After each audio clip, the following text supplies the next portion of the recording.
আবেদনের বছরখানেক হলেও ইতালির ভিসা পাননি বাংলাদেশে অনেক শ্রমিক, আটকে রয়েছে পাসপোর্ট। তাই কাজের সন্ধানে অন্য কোনো দেশেও যেতে পারছেন না তারা। এজন্য ভিসা প্রসেসিং সেন্টারকে তারা দুষছেন। গেল আওয়ামী লীগ সরকারের সময় বিষয়টি সুরাহার আবেদন করা হয়েছিল, কিন্তু মেলেনি কোনো কার্যকর উদ্যোগ। দেশটির সরকার এবং ঢাকা দূতাবাসের সাথে কথা বলে এই সংকট সমাধানের আশ্বাস দিয়েছেন পররাষ্ট্র উপদেষ্টা তৌহিদ হোসেন। শিয়া বাটার ও ভিটামিন ই সমৃদ্ধ lily glam beauty soap. Lily, always beautiful. Italy আগামী ৩ বছরে ৩৬ দেশ থেকে ৪.৫ লাখ শ্রমিক নেয়ার ঘোষণা দিয়েছে ইউরোপের দেশটি। ২০২৫ সালের মধ্যে নন ইউরোপিয়ান এসব কর্মী নিয়োগ দেওয়া হবে। গেল ফেব্রুয়ারিতে শুরু হয়েছে প্রক্রিয়া। ভাগ্যবদলের আশায় দুবাই, সৌদি আরব সহ মধ্যপ্রাচ্যের বিভিন্ন দেশে কাজ করা দক্ষ ও অভিজ্ঞ অনেকেই ফিরেছেন দেশে। লক্ষ্য ছিল আরেকটু ভালো থাকার জন্য ইউরোপ গমন। সেজন্য ইতালির ভিসার আবেদনও করেছেন তারা।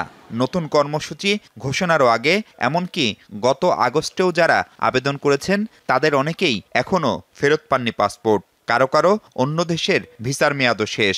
ফলে দারুণ বিপদে ভুক্তভোগী এমন হাজারো শ্রমিক। আজকে সৌদি আরব থেকে আবার একটা বছর হয়ে গেছে। সৌদি আরব আসিলাম ভাই, আইয়া ভাই অনেক কষ্ট করতেছি ফ্যামিলিটা লইয়া, বুঝতে পারছেন।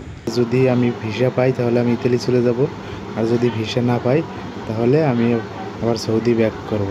কিন্তু আমার সেই সৌদির ভিসাটা ক্যান্সেল হয়ে গেছে। 1 বছর হয়ে গেছে, কিন্তু আমার ভিসা পতাকা সকল কিছু নষ্ট হয়ে গেছে এই বিএসএফ সিন্ডিকেটের কারণে। এই সংকট সমাধানে পররাষ্ট্র মন্ত্রণালয়, ইতালি দূতাবাস, ভিএফএস গ্লোবাল সহ বিভিন্ন জায়গায় ধর্ণা দিয়েও কাজের কাজ হয়নি কিছুই। এবার অন্তর্বর্তীকালীন সরকার উদ্যোগ নিক, দাবি ভুক্তভোগীদের। আমি 1 বছর ধরে ঘুরেও যদি আমার পাসপোর্ট ফেরত না পাই, এর থেকে কোনো কষ্ট আর নাই। এখন আমাদের দেখার মতো কেউ নেই। সরকারের কাছে আকুল আবেদন জানাচ্ছি আমাদের বিষয়গুলো খুব দ্রুত দেওয়ার জন্য।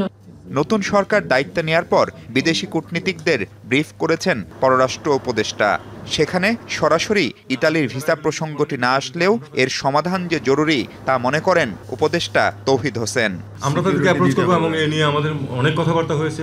বিশেষ করে ইতালির ব্যাপারে খুবই বেশি সংখ্যক আটকে আছে অনেকদিন যাবত, এবং তারা তো ওখানে গিয়ে তারা ফ্যামিলি মানে ইউনিফিকেশন বা ওয়ার্কার হিসেবে যাচ্ছে। এগুলি আমাদের দেশের জন্য খুব গুরুত্বপূর্ণ, ব্যক্তিদের জন্য খুব গুরুত্বপূর্ণ। সেটাকে আমরা যথাযথ গুরুত্ব দিচ্ছি এবং সেই অনুযায়ী আমরা কাজ শুরু করেছি প্রায়, এবং এটা চালু থাকবে।